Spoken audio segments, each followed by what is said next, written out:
नमस्कार, स्वागत है आप सभी का न्यूज 18 राजस्थान पर। प्रदेश की सबसे चर्चित डिबेट आज की फाइट में मैं हूं आपके साथ हेमंत कुमार। आज का मुद्दा लोकतंत्र सेनानियों का सम्मान, सियासी घमासान। लोकतंत्र सेनानियों के सम्मान बिल पर बहस के दौरान जमकर बहस हुई और सियासी घमासान भी हुआ।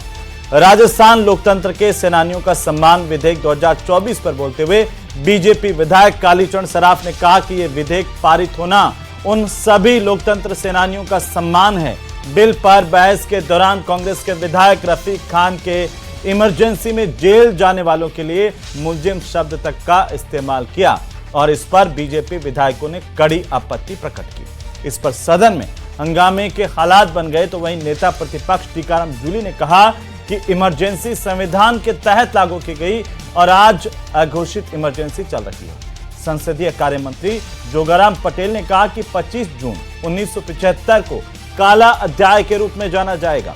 इंदिरा गांधी द्वारा तानाशाही थोपी गई थी और आजादी का गला घोंटा गया था। इसे लेकर के आज सदन में भी जमकर हंगामा हुआ और बाहर भी। इसी पर आज करेंगे प्रदेश की सबसे बड़ी चर्चा, लेकिन पहले देखिए ये रिपोर्ट। लोकतंत्र के सेनानियों का सम्मान विधेयक पर सियासी नोकझोंक। बीजेपी ने कहा कांग्रेस अपने दामन से दाग कभी नहीं मिटा पाएगी। उस आपातकाल के दौरान कांग्रेस की सरकार के द्वारा लोकतंत्र के सेनानियों को जो बंद किया गया था, उनमें स्टूडेंट्स भी थे, व्यापारी थे, किसान थे। उन लोगों का जो जीवन बर्बाद हुआ, उनके परिवार नष्ट हुए। लोकतंत्र सेनानियों का सदन में एक तरह से अपमान करने की कोशिश की। नेता प्रतिपक्ष बोले इमरजेंसी संविधान के तहत लागू की गई थी। वो इमरजेंसी संविधान के तहत लागू की गई थी और आज जो अघोषित इमरजेंसी चल रही है, कोई बोल नहीं सके, कोई बात नहीं रख सके, ये स्थिति इस देश के अंदर पैदा होगी।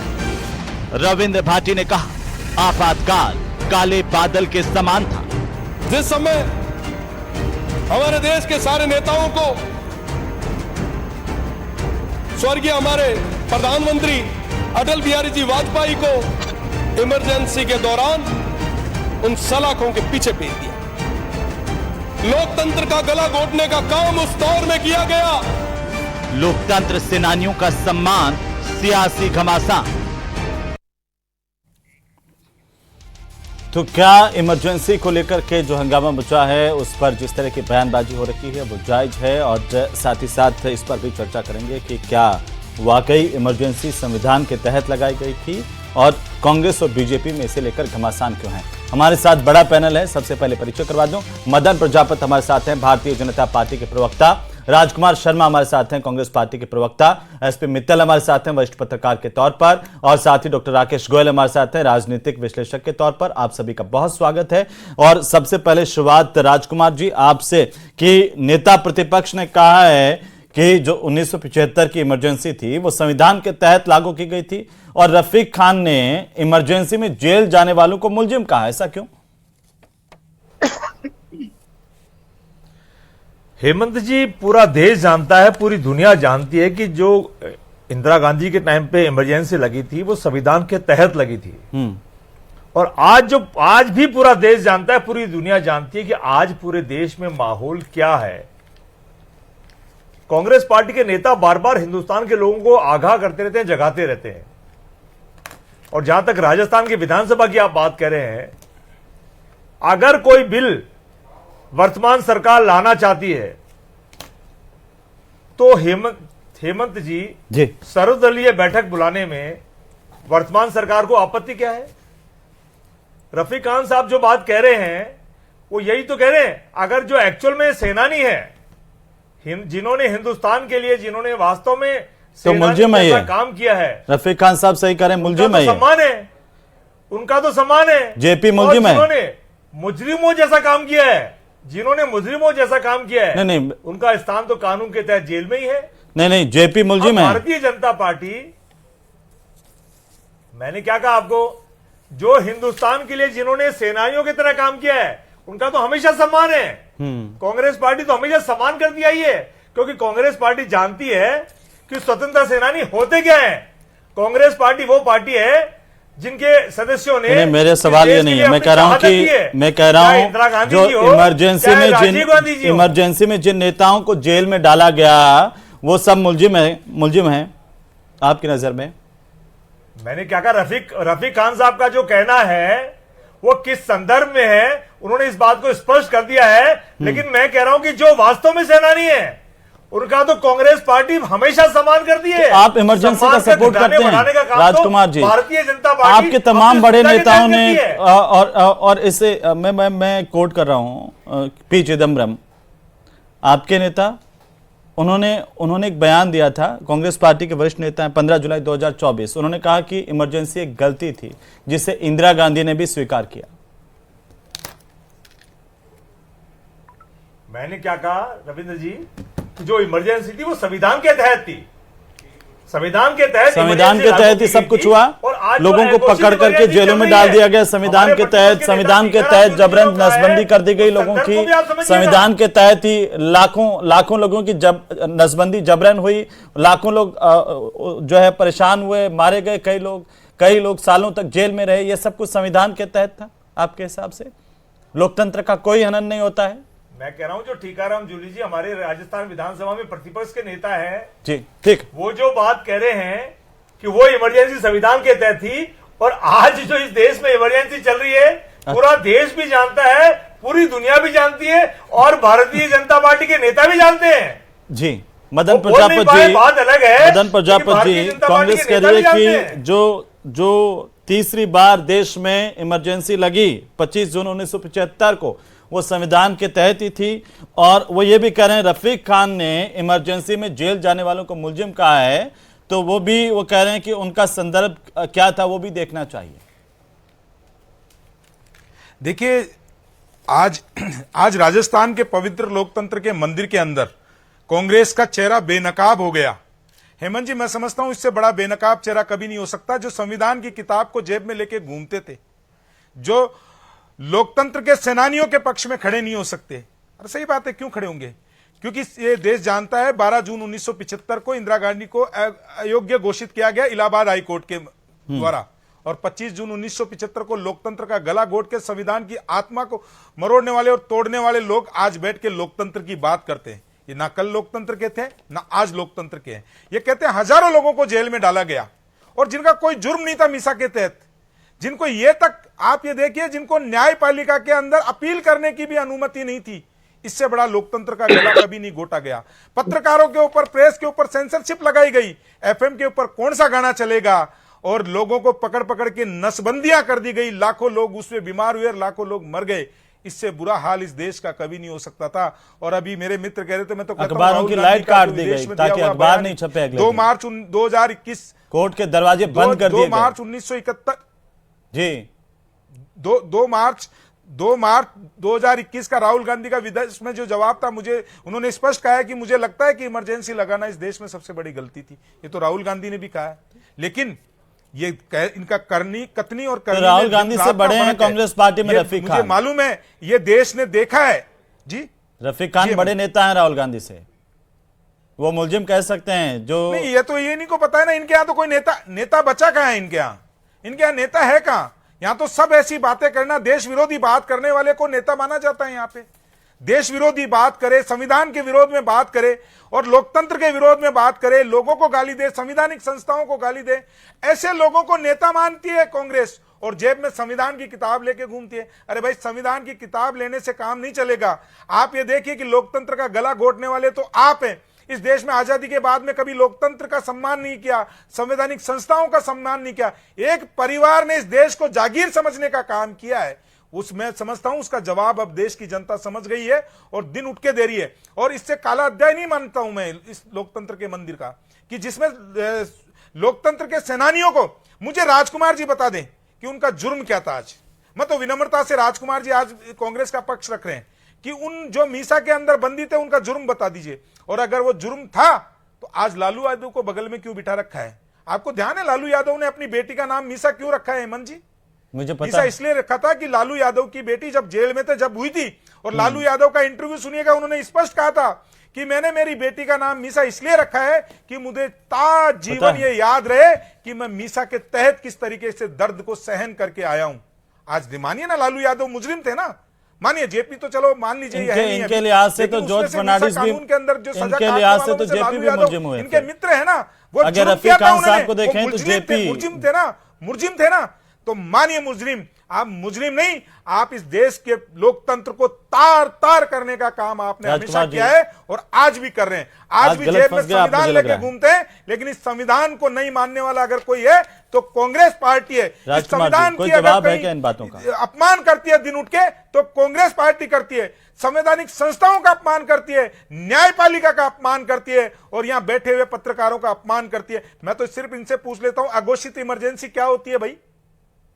आज अब भारतीय जनता पार्टी की सरकार, माननीय नरेंद्र मोदी जी की नेतृत्व वाली सरकार सबको बराबर का अधिकार दे रही है, महिलाओं को आरक्षण दे रही है, चुनाव लड़के आप ये सब मत बोलिए। लोकतंत्र खतरे में पड़ सकता है, लोकतंत्र खतरे में पड़ सकता है इस अघोषित इमरजेंसी में। आप इस तरह से बोलेंगे तो प्रजापत जी। हेमंत मैं आपको बड़े जिम्मेदारी से कह सकता हूं कि भारतीय जनता पार्टी की सरकार के अंदर कभी भी लोकतंत्र और लोकतांत्रिक संस्थाओं के ऊपर तो ये तो बात पर कह देते हैं कि लोकतंत्र खतरे में आ गया है, ये संविधान और भारत का लोकतंत्र घात हो गया और इमरजेंसी को बोलते हैं संवैधानिक इतना मजबूत है कि कभी खतरे में नहीं आ सकता। ये कांग्रेस पार्टी मित्तल साहब हमने तो जितना पढ़ा था कि संविधान का अनुच्छेद 352 जिसमें 3 तरह से आपातकाल का जिक्र था, बाहरी आक्रमण, वित्तीय आपातकाल और आंतरिक तौर पर अस्थिर था, लेकिन यहां जब 25 जून 1975 का आपातकाल, उसे यह कहा जाता है कि वो कुर्सी बचाने का आपातकाल था या वाकई संवैधानिक आपातकाल था, जरा बताइए।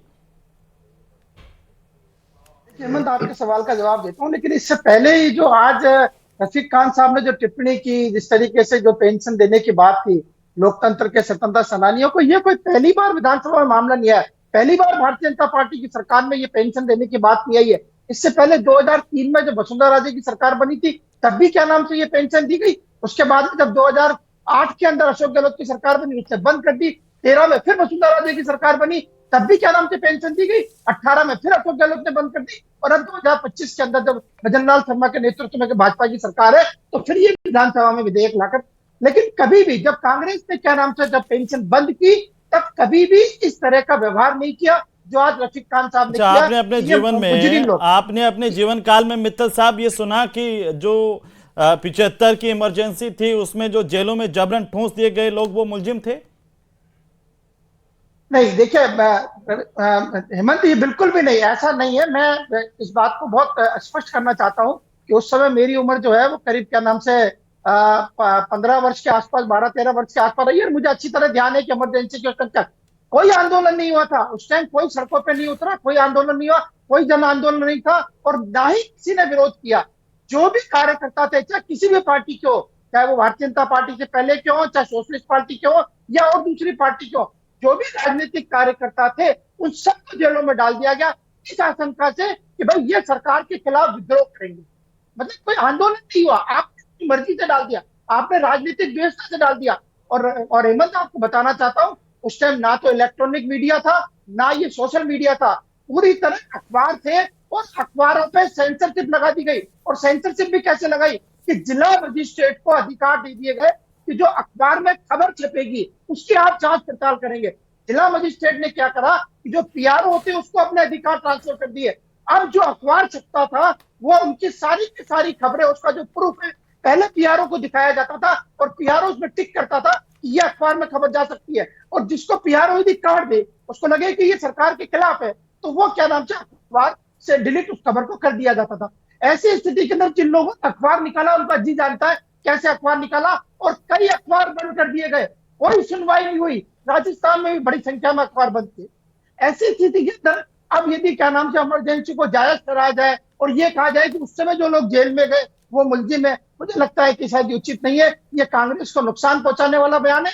और क्या नाम से राजकुमार जी यहाँ बैठे जो कांग्रेस के प्रवक्ता है, वो बताएं कि क्या रफीक खान के इस बयान से वो कांग्रेस सहमत है? क्या ये बयान क्या नाम से कांग्रेस का बयान माना जाएगा? जबकि कांग्रेस के बड़े नेताओं ने इमरजेंसी के लिए पहले ही कई बार माफी मांगी और ये माना है कि हमसे ये गलतियां हुई।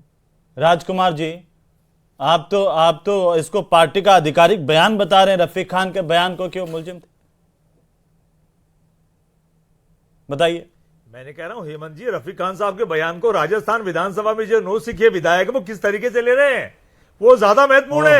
राजस्थान विधानसभा के अंदर किस तरीके से खेल चल रहा है विधायक, वो चिंता का विषय है। राजस्थान की विधानसभा किस तरीके से चल रही है वो चिंता का विषय है। राजस्थान में हमारे जो विधानसभा के अध्यक्ष हैं वो किस तरीके से अपने आप को लाचार और आंसू बहाते हैं, वो चिंता का विषय है। राजस्थान की विधानसभा में वो चिंता का विषय है कि राजस्थान के मूल मुद्दों में चर्चा कौन करेगा, राजस्थान में हो क्या रहा है, राजस्थान की विधानसभा में हो क्या रहा है, ये सब चीजों चिंता का विषय है।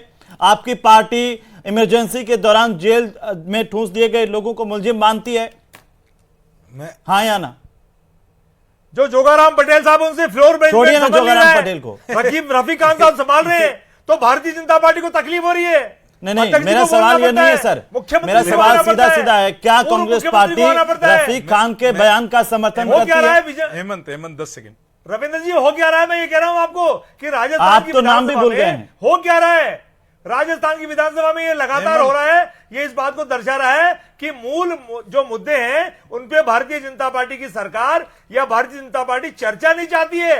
राजकुमार जी, कभी राजकुमार जी, आप जवाब नहीं देना चाह रहे हैं, आप सवाल का जवाब नहीं देना चाह रहे हैं, या डिसाइड नहीं हो पाया आपकी पार्टी में कि करना क्या है? मेरे को आप जवाब नहीं देना चाह रहे हैं। रफीक खान का बयान आपकी पार्टी का बयान है। मैं कह रहा हूं रफीक खान साहब हमारी पार्टी के नेता हैं, हमारे सम्मानित विधायक हैं, और विधानसभा में उनके पास मुख्य सचेतक की जिम्मेदारी है। उन्होंने जो बयान दिया है, भारतीय जनता पार्टी उनके बयान को किस तरीके से ले रही है, ये चिंता का विषय है। मैं बार बार कह रहा हूं कि भारतीय जनता पार्टी प्रतिपक्ष के नेताओं के बयान को, प्रतिपक्ष के विधायकों के बयान को किस तरीके से लेना चाहती है, ये चिंता का विषय है। हेमंत, ठीक है, हेमंत 10 सेकंड देंगे आप? हाँ, बोलिए।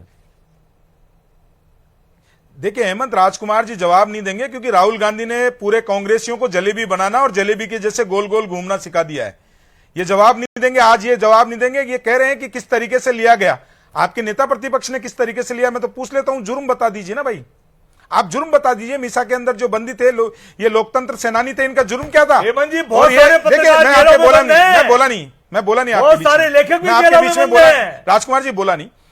आज आप कह रहे हैं कि इनका जुर्म बता दीजिए। मैं तो कह रहा हूं ना, जुर्म बता दीजिए इमरजेंसी में। इनका जुर्म क्या था? इनका कोई जुर्म नहीं था। और राजकुमार जी, आप समझिए कि 2 साल के लगभग लोग अपना परिवार छोड़ के, बच्चों से दूर, कारोबार से दूर, और किस तरीके की यातनाएं सहन करके उस मीसा के अंदर आए। और मैं तो लालू यादव जी का बता देता हूं ना, मीसा के अंदर उन्होंने अपनी बेटी का नाम मीसा रखा था, जिंदगी भर याद रखने के लिए इस दुख को।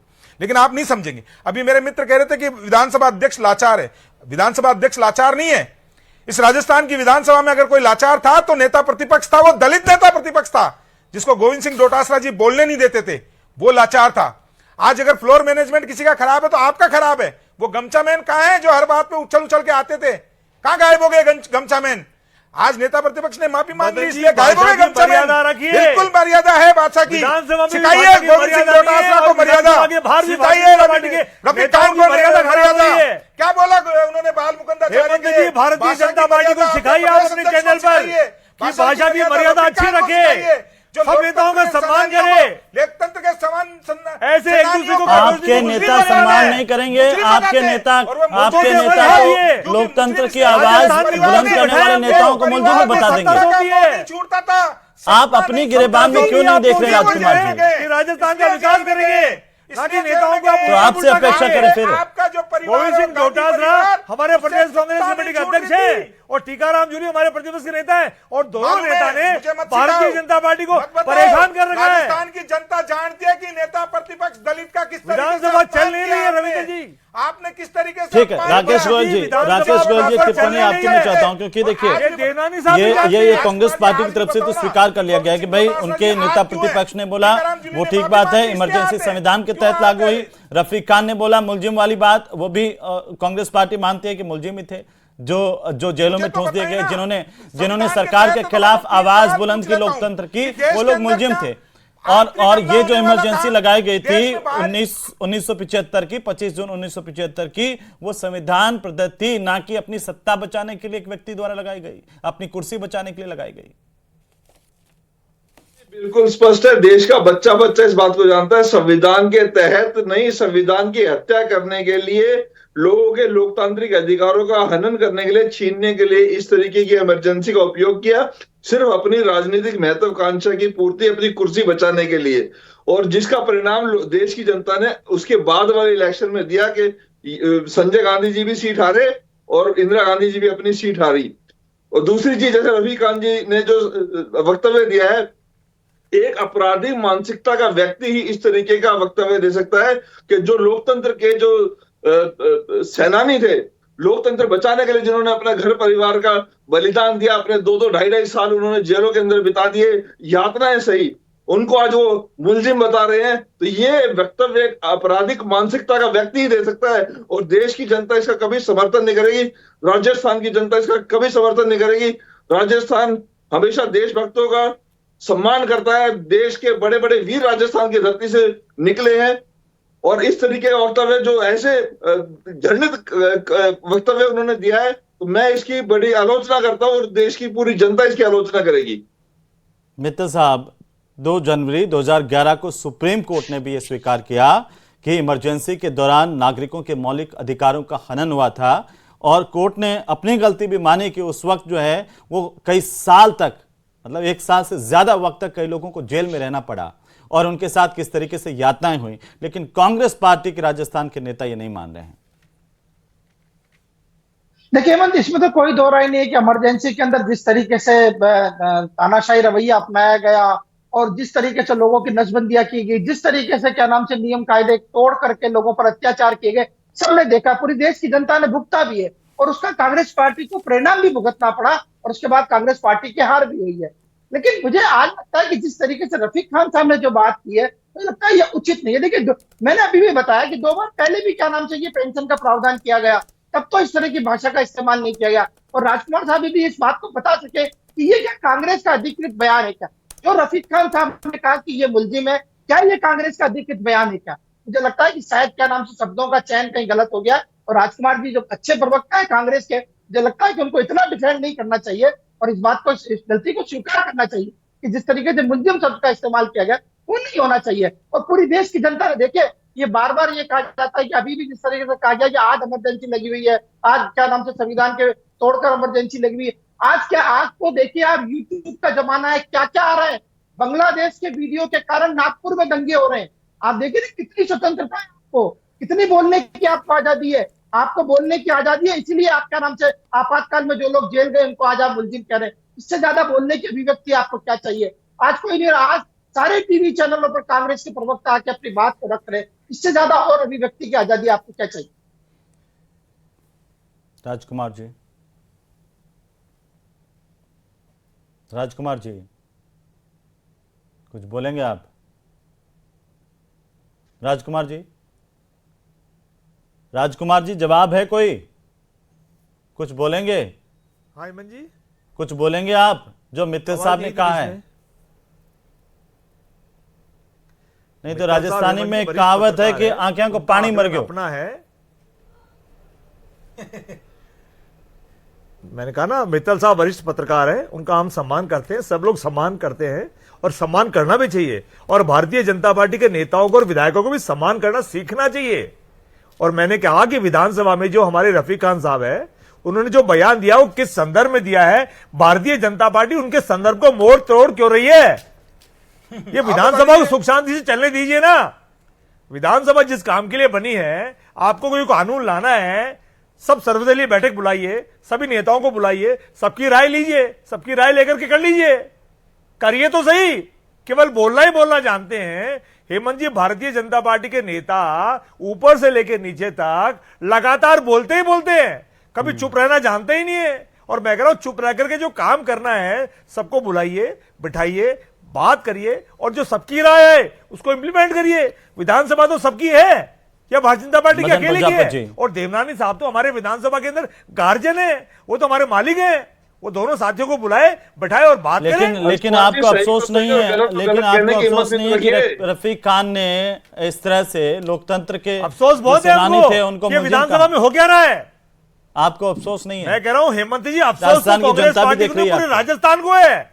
आपको भारतीय अफसोस जनता नहीं पार्टी है? को क्या सोच के सत्ता में बैठाया था और ये क्या करने लगे मदन वहां पर? प्रजापति जी बोलिए, अफसोस तो आखिरी बहुत है, टिप्पणी। ठीक है, लेकिन अब करें तो क्या करें? अब चुनाव तो 4 साल बाद ही होंगे। देखिए हेमंत जी, आपने कहा कि आंखों का पानी मर गया, आंखों का नहीं, कांग्रेस का पूरा ईमान मर गया।